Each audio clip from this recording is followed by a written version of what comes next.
La pérennité de la vaccination contre l'hépatite B est une question importante, car on peut se demander qu'est-ce que l'on doit effectuer si cette vaccination s'éteint avec le temps et que doit-on proposer à nos patients dans ce cas. Quelques rappels concernant cette hépatite B.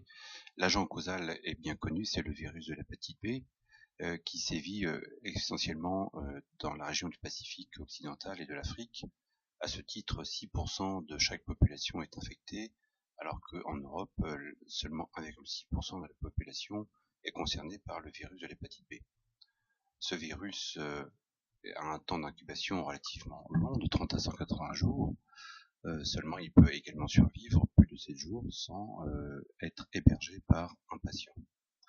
Sa contamination se fait par le liquide ou les sécrétions corporelles contaminées. La contamination est évidemment très importante dans le cas d'une périnatalité. On compte à ce jour 257 millions de personnes qui sont infectées et qui ont un antigène HBs positif. L'évolution de cette hépatite B peut être chronique. Cela représente 5% des personnes à l'âge adulte. Et par contre, chez les enfants contaminés avant 1 an, cela représente 80 à 90% des enfants qui évoluent vers une hépatite B chronique. Pour 20 à 30% des adultes infectés, l'évolution se fera vers une cirrhose, voire un cancer du foie. Le décès concerne environ 686 000 personnes par an. 8% des patients qui sont antigènes HBs positifs seulement sont pris en charge. La mortalité due aux hépatites B et C est en hausse de 22% en 2017. Cette pathologie a un potentiel mortel peu connu, mais cependant réel. À ce titre, le nombre de décès est supérieur aux décès imputés au sida. Concernant la vaccination, nous n'aborderons pas les effets secondaires éventuels inhérents à la vaccination de l'hépatite B. On constate que l'impact de cette vaccination est important puisqu'elle est efficace à 95%. Cependant, on constate que divers facteurs, notamment des maladies chroniques ou bien l'obésité avec un IMC supérieur à 25, diminuent l'efficacité de la vaccination avec un odds-ratio de 2,45.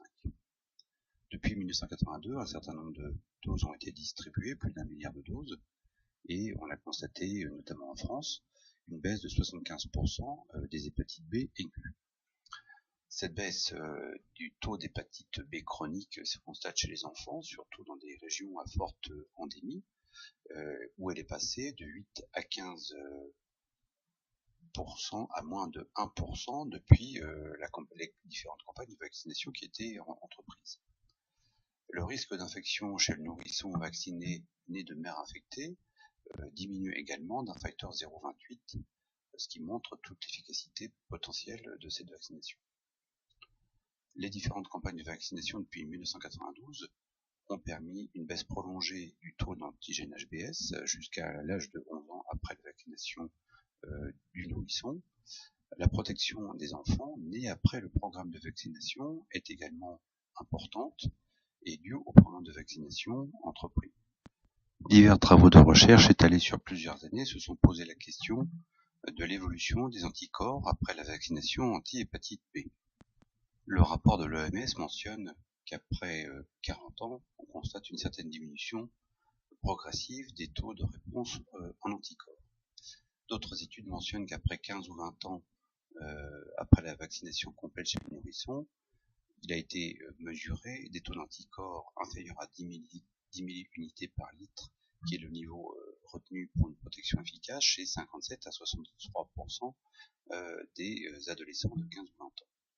Une autre étude menée à Vancouver sur l'évolution de ces anticorps anti-HBs après vaccination a montré que nombre d'adolescents de 10-11 ans et de 15-16 ans avaient des taux d'anticorps inférieurs à 12 milliunités, et à l'intérieur de ce groupe-là, un taux d'anticorps anti-HBs inférieur à 3,1 était quand même présent chez 51% des 10-11 ans et 36% des 15-16 ans.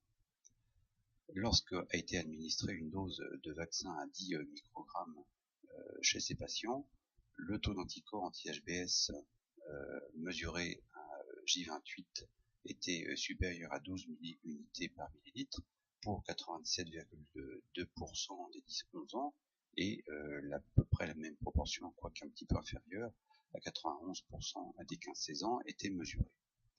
il y avait une perte également de réponse immunitaire pour 2,2% des enfants de 10-11 ans et 5,6% des enfants de 15-16 ans. Donc se pose la question, quelle attitude doit-on adopter chez ces enfants ou ces adolescents ayant des taux d'anticorps anti-HBs relativement faibles?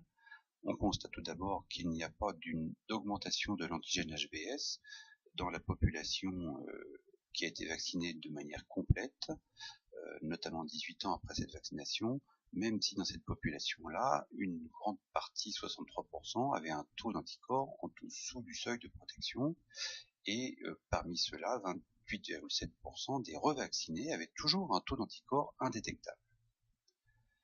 On a constaté également que l'effet d'une dose supplémentaire chez les adolescents nés de mères antigènes HBs positives permettait, s'il y avait une dose supplémentaire, d'avoir un taux d'hépatite B chronique uniquement de 3,09% et qui était quand même de 7,21% en l'absence de cette vaccination supplémentaire. La différence n'était pas significative et était essentiellement due à la petitesse de la cohorte d'études. Donc, quelle attitude faut-il adopter? Faut-il évaluer le taux d'anticorps anti-HBs chez les patients vaccinés depuis 15 ans de manière systématique? Faut-il proposer un rappel de vaccin si ce taux est inférieur aux 10 milliunités par millilitre, qui est le seuil protecteur? On constate tout d'abord, lorsqu'on revaccine ces enfants, qu'il y a une meilleure réponse immunitaire si la revaccination proposée se fait à 10-11 ans plutôt qu'à 15-16 ans. En France, il n'y a pas de recommandation de revaccination systématique. La revaccination est proposée uniquement selon certains cas particuliers, responsables d'une baisse des défenses immunitaires. D'autres études seront nécessaires afin de parvenir à des réponses plus claires permettant aux praticiens de définir son action face à ces patients présentant un taux d'anticorps relativement